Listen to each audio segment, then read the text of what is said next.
In the summer heat of 1966, a boy was born in Brooklyn who no one believed would live past his teens, let alone become one of the most feared athletes in modern history, and certainly not a mogul of marijuana in his late 50s.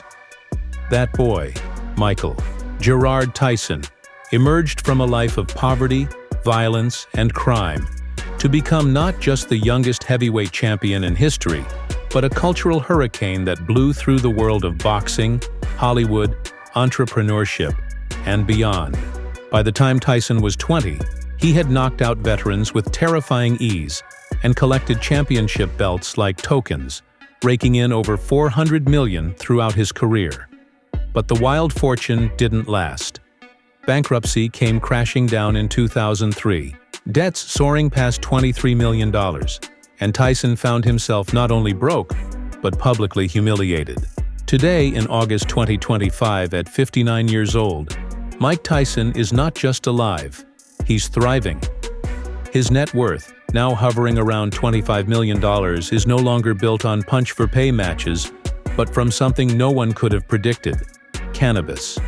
As the face of Tyson 2.0, a booming cannabis empire with global reach, Tyson has transformed from a fallen icon to an unlikely symbol of peace, business savvy, and second chances. But his story is not just about weed or wealth. It's a paradox of destruction and rebirth, of knockouts inside the ring and breakdowns outside of it. He is a man who once roamed golden mansions filled with tigers, crashed Ferraris in fits of rage, gave away Bentleys to strangers, and spent $240,000 on a single shopping spree, only to rebuild himself in the twilight of his life, surrounded by pigeons, podcast mics, and spiritual reflection. To understand how Tyson went from a convicted felon to a cannabis mogul and podcast philosopher, we must first step back into the fire that forged him. A childhood where survival was the only goal, and violence was the only language he understood, and what happened next would shock even his harshest critics. Long before Mike Tyson stepped into the ring, he was already fighting for survival in the unforgiving streets of Brownsville, Brooklyn, a neighborhood where broken dreams and gunshots echoed louder than lullabies. Born on June 30th, 1966, to a struggling single mother and an absent father figure, Tyson's earliest memories were not of toys or school books, but of hunger, fear, and fists. Arrested more than 30 times before turning 13, young Mike was trapped in a world of street fights and petty crime, a world that saw him not as a child, but as a target. And yet, amid this chaos, Tyson found an unlikely sanctuary in pigeons, creatures he nurtured and protected with a tenderness that would later stun the world. It was during a rooftop scuffle to defend these birds that a raw, frightening power was discovered, power that would forever change his life. When his mother died in 1982, Mike was only 16, lost, angry, and drifting, until fate delivered him into the care of legendary trainer Cus D'Amato. For the first time, Mike had discipline, structure, and belief instilled in him. Cus didn't just teach him how to punch, he taught him how to live, forging a boy of rage into a disciplined weapon. The ring became his classroom, the gym his church, and every jab and uppercut carried the weight of a kid who had been dismissed by life itself. Tyson would later say Cus saved him, but the truth was darker. Cus taught him how to survive in a world that had tried to erase him. But the war was only beginning, and the boy who once fought for pigeons was about to fight for the world title. In 1985, the boxing world met its reckoning. At just 18 years old, Mike Tyson turned professional and unleashed a storm of destruction that hadn't been seen since the days of Sonny Liston. His opponents didn't just lose, they were annihilated, often within the first round, as if touched by a force too primal to measure. By 1986, Tyson shattered records by becoming the youngest heavyweight champion in history at only 20 years old, a title earned not through points or politics, but through pure unrelenting brutality. His fists spoke louder than any promoter. his eyes locked in with chilling focus, and his style, peekaboo, pressure, precision, was engineered by D'Amato to be devastating. It worked. By 1987, Tyson held the WBA, WBC, and IBF belts simultaneously, the undisputed champion of the world, feared by fans, fighters, and even trainers alike. He didn't just beat his rivals, he erased them from memory. Reporters dubbed him the baddest man on the planet, and Tyson wore that title like armor. But behind the unstoppable force was still a boy trying to fill a void no title could satisfy. Fame roared louder than the crowd. Money flowed faster than his fists. But as his legend grew, so did the vultures. And what Tyson didn't know was that the most dangerous opponent was never in the ring. It was the world outside it. Just as quickly as he rose, Tyson began to unravel in a blaze of headlines, heartbreak, and handcuffs. In 1990, the boxing world stood still as Buster Douglas delivered the unthinkable in Tokyo, knocking out the seemingly invincible Iron Mike and shattering the myth of untouchability. The loss was more than just a defeat. It was a public dismantling of a god. But worse was to come. In 1992, Tyson was convicted of a serious crime that still casts a shadow over his legacy. A conviction for rape that sent him to prison for 6 years, of which he served 3. The world watched as a former champion was now just another inmate, stripped of belts, freedom, and dignity. Behind bars, he converted to Islam, a move that would influence his future spirituality, but could not undo the headlines that tarnished his name. Tyson emerged in 1995 a changed man physically but psychologically. He was frayed. His return to boxing was driven by financial desperation more than glory. And although he managed to reclaim the WBA and WBC titles, his discipline was cracked and his rage no longer sharpened. It was erratic.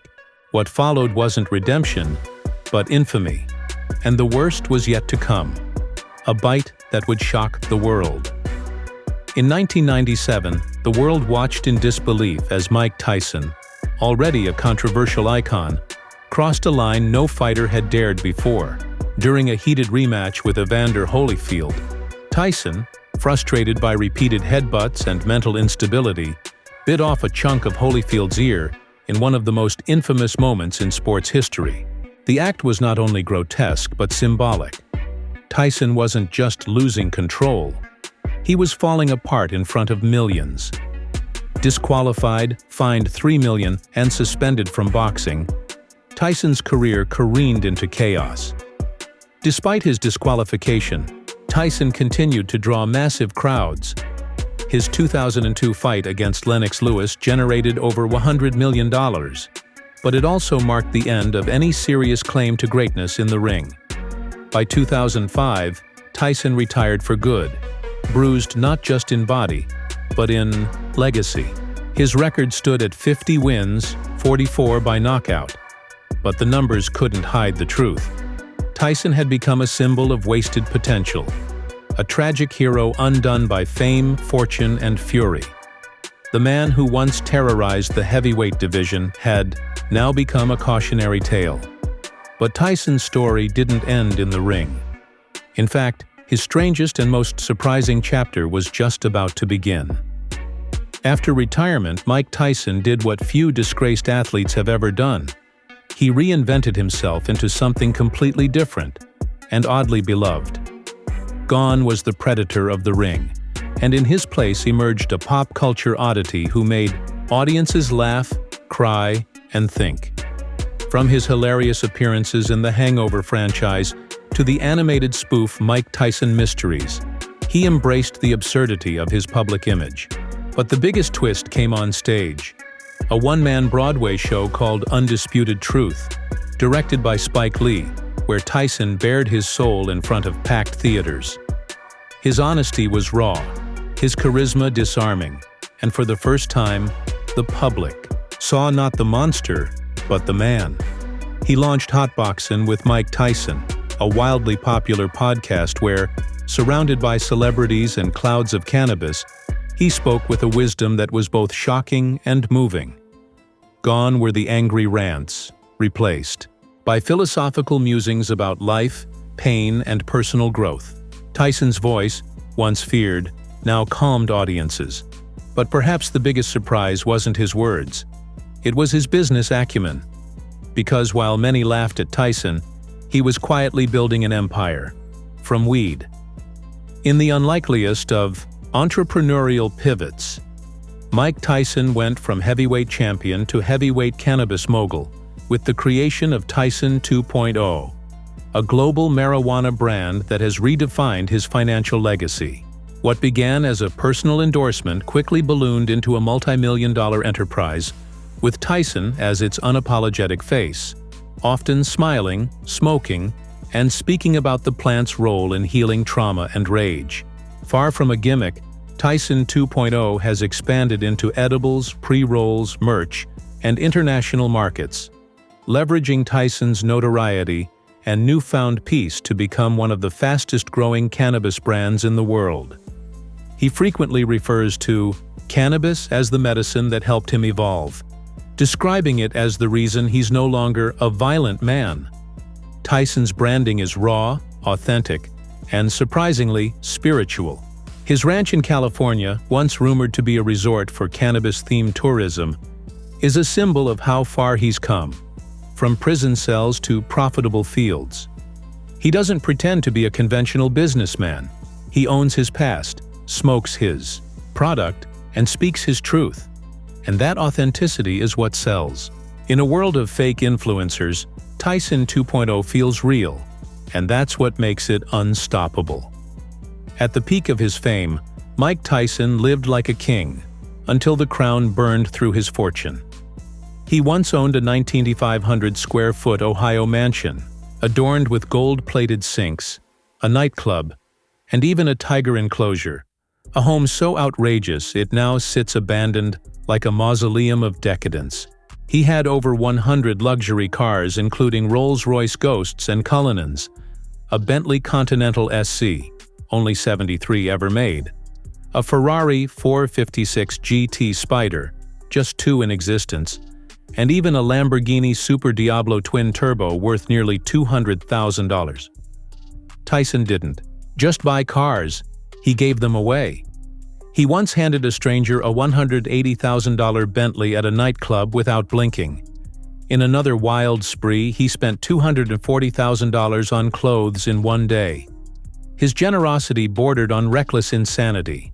From crashing Ferraris into storefronts to keeping exotic animals as pets, Tyson burned through wealth at a speed no accountant could stop. But today, though he lives more modestly, the flair remains. His Nevada residence, showcased by GQ with rap group Migos, features aviaries for his pigeons, a family piano, and the trophies of a life lived at full volume. If his bank account today is smaller, his wisdom is greater. Beyond the roar of the crowd and the glitter of riches lies a deeply personal story of heartbreak, transformation, and fragile humanity. Tyson has been married 3 times.